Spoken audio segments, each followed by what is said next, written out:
everyone. So welcome to the Java third lecture by Acute Coder. So in this lecture we will be covering the most important topics under the Java, that is JDK, JVM and JRE, right? So let me introduce you further. So before learning the Java program, you should know what is happening behind it. So let's suppose, right, you have typed any Java code. You will compile it. After the compilation, Java source code is converted into bytecode. वो किस में convert होता है? Bytecode में convert होता है. That runs on a machine. So which machine? Now the question arises, on which machine?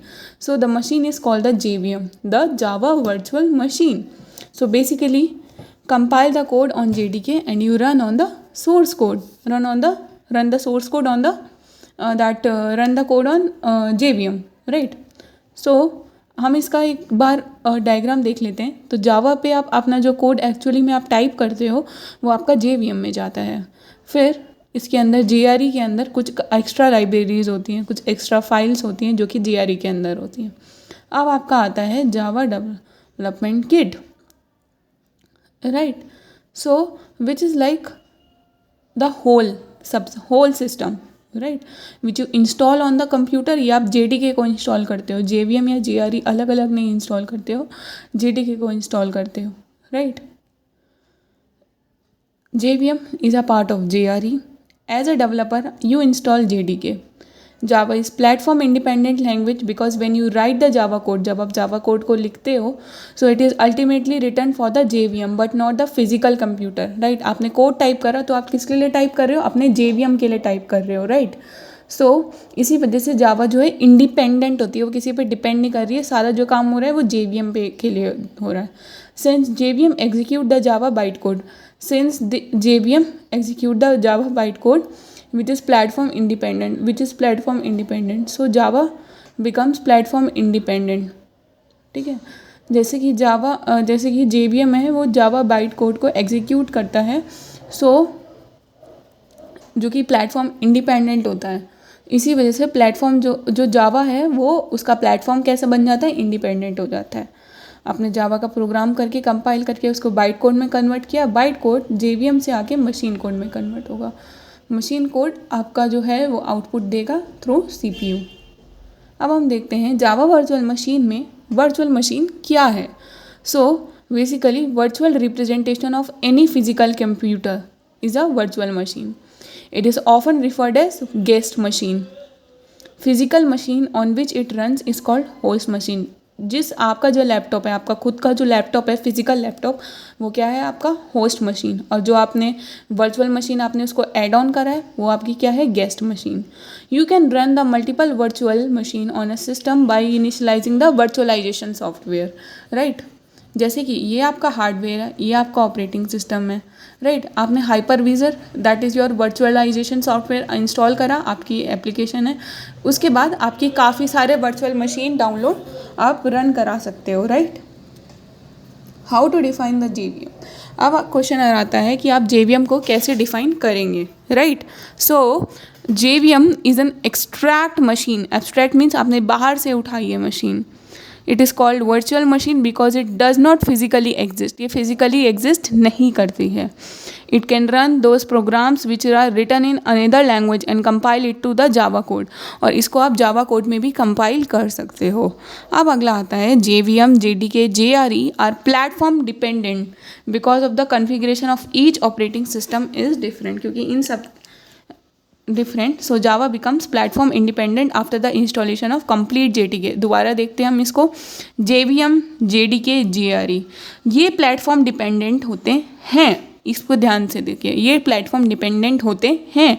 क्यों? क्योंकि जब आप इनकी कन्फिगरेशन करते हैं, इनको इंस्टॉल करते हैं, तो वो अलग अलग ऑपरेटिंग सिस्टम में अलग अलग तरीके से कन्फिगरेशन होती है. बट जावा इंडिपेंडेंट होता है. क्यों? क्योंकि आपने एक बार JDK कर लिया है इंस्टॉल, तो वो अपने आप अपना पाथवे रन करा लेता है, राइट? नाउ JVM वर्क कैसे करता है? तो JVM एक तरीके से एक मैजिक बॉक्स है जहाँ पे आप काफ़ी सारे प्रोग्राम्स को रन करा सकते हो. सपोज करो कि आपने अपना कोड राइट करा, आपने एक जावा प्रोग्राम करा जावा लैंग्वेज में, अब आप उसको कंपाइल करते हो राइट, राइट आप कंपाइल करते हो जावा सी कंपाइलर के द्वारा, तो वो ट्रांसलेट हो जाता है ह्यूमन रीडेबल जावा कोड से समथिंग कॉल्ड बाइट कोड में, राइट।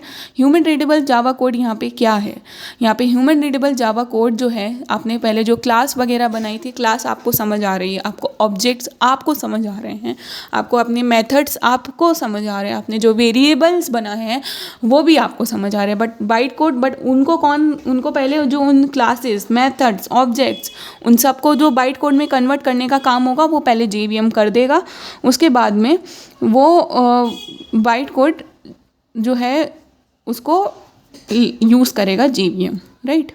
नाउ एग्जीक्यूशन पार्ट होता है, JVM उस बाइट कोड को रन करता है।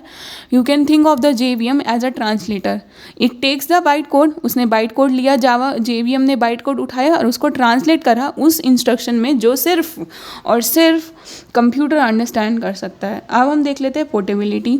सो one of the coolest thing about JVM is that it can work in any computer, it can be either Mac, Linux और Windows, right, कुछ भी हो सकता है। सो जैसे ही आप अपना कोई प्रोग्राम लिखते हो तो वो किसके लिए लिखा है, वो आपने अपने JVM के लिए लिखा है।